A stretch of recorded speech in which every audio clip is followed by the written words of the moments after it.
नमस्कार मेरो सम्पूर्ण दर्शक महानुभावलाई। अब धेरै लामो समयपछि अब भिडियो पनि आएन भनेर चाहिँ अब आज चाहिँ यसो आन्डा टिप्न लागि म यता आइरहेको अवस्थामा छ। अब कुखुराहरू चाहिँ आन्डा यसरी पालेको अवस्थामा छ र अब गाउँघरमा बसेर के गर्ने भन्दै थियो साथीहरू। अब काम छैन गाउँघरमा बसेर भन्दै यी काम त किन नहुनु, मलाई गाउँघरमा बसेर एकछिन सास फेर्ने समय पनि फुर्सद छैन। अब साथीहरूले त काम छैन भन्छ।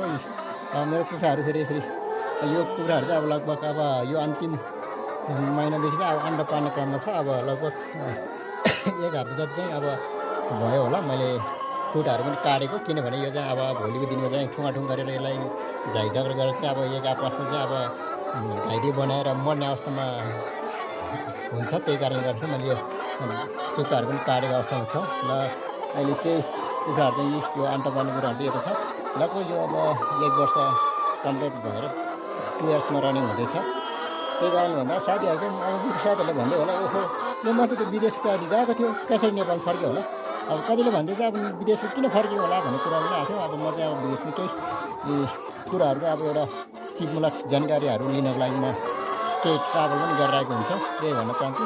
यति भन्दै म लामो समय भिडियो चाहिँ बनाउनु गएन, किनभने मलाई साझै समय पनि छैन। हस्त धन्यवाद।